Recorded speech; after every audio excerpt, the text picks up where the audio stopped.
Okay, today we're going to do Unit 7, Notes number 9, which is our application problems for our exponential unit. So the biggest thing with these is going to be making sure you're reading, creating a table, and then writing your equation from that table.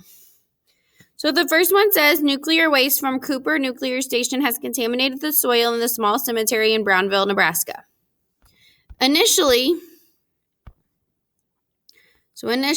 200 corpses became zombies at the start of the zombie apocalypse.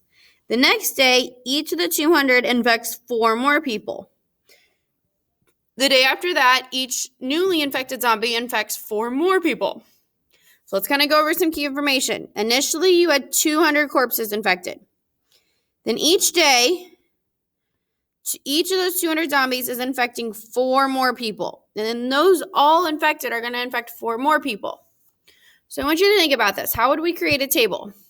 So if initially you have 200 corpses, that means at 0 days you have 200 corpses. And if you're infecting 4, that means you're multiplying by 4 each time. So we're going to get 800 on day 1, and then day 2, we're going to have 3,200. So if we identify our A, which is 200, our B is 4, and then our D is always 0. We've identified the information. So we can write our exponential function from this. So y equals 200 times 4 to the x. And then we have to define our variables, our x and our y. So if you think about what does our x values represent on our table, these represent number of days. And then our y's represent our number of zombies.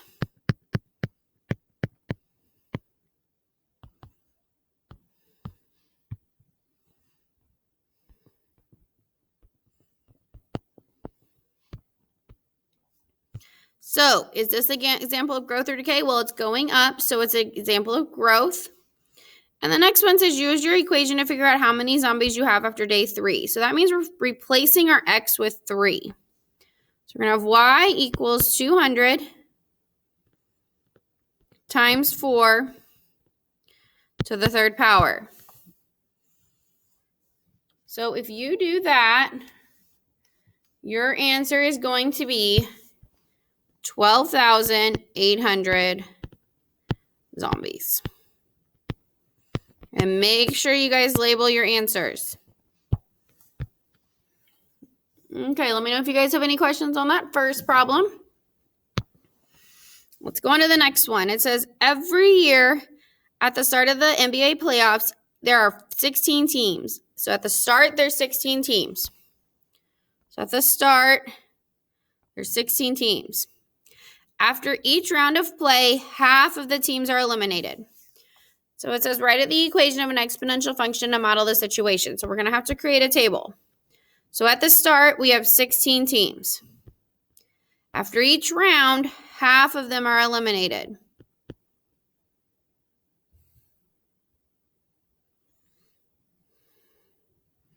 So after 1 round, we'll have 8 teams, and then after 2 rounds, we'll have 4 teams. So our A equals 16, our B equals 1/2, and our D equals 0. So we're going to have y equals 16 times 1/2 to the x. And then we have to define our variables. So if you think our x is this number over here. Oh, there should be a 2 down here. So what is our x? This is our number of rounds. It's not number of days, it's number of rounds. So keep that in mind. And then our y, that's how many teams we have left. So our y is our number of teams. It's actually number of teams remaining.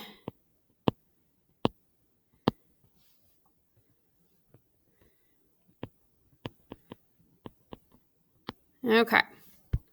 So is this growth or decay? It is decay because we're decreasing.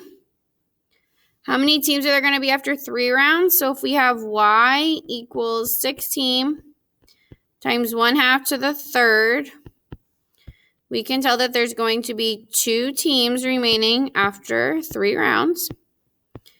And can there be a 6th round? No, because there will be no teams left.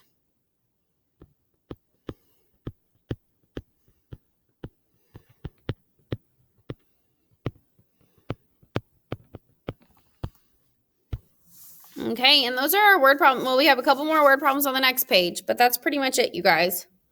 Let me know if you guys have any questions on that. We're going to move on to the next page.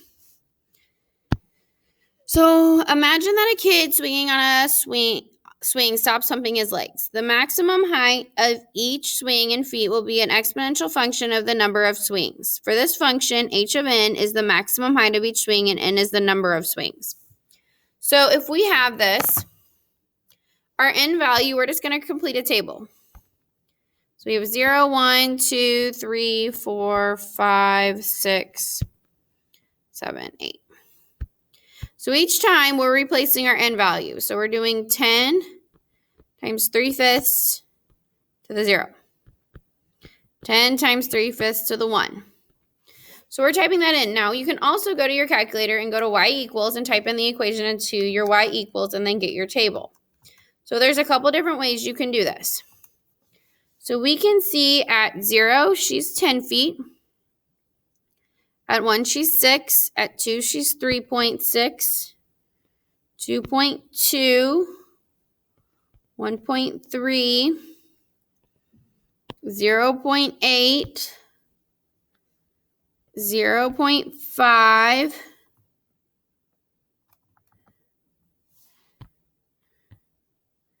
0.3, and then 0.2. So how high was she after 4 swings? At 4 swings, which is our n value, she's 1.3 feet high. So you can use your equation or you can use your table to find the answer to that. Okay, next one. Sam has a great idea for a screenplay for a movie called Day Zero.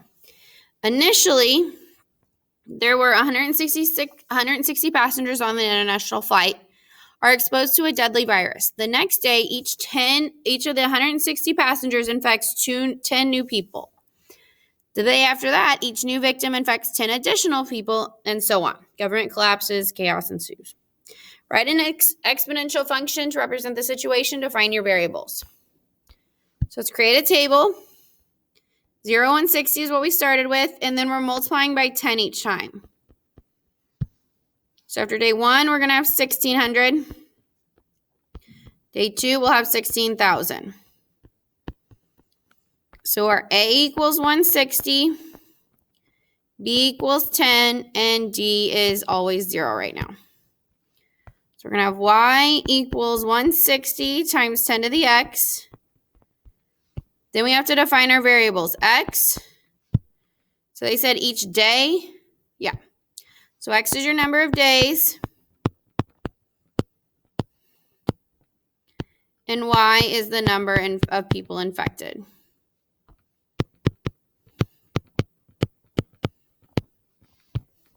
So make sure you guys are doing that correctly. Okay, example 5. The amount of arsenic in a contaminated well is given by the function A of t equals 32 times 1/4 to the t, where A of t is the amount of arsenic in micrograms and t is years. Find each of the following. So we have to find where t is 3. So we're going to replace this little t with 3.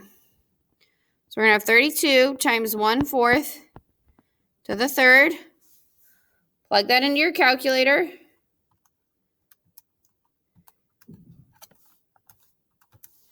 And you're going to get 0.5, and it's micrograms of arsenic will be there after 3 years. Because remember, it says micrograms. Okay, last example. A student is completing an experiment with bacteria. Initially is important, 4 skin cells are in the Petri dish. The next hour, so we're going up by hours, the cell created 4 more skin cells, and this continued every hour with each new skin cell creating 4 new skin cells. So we have to write an exponential function and define the variables. So at 0 hours, there are 4, and they're infecting 4 each hour. So then we're going to have 16. Then we're going to have 64. We're just going to go up that high. So your A is 4. B is also 4. Then our D is 0. So we're going to have y equals 4 times 4 to the x. Our x value is our number of hours.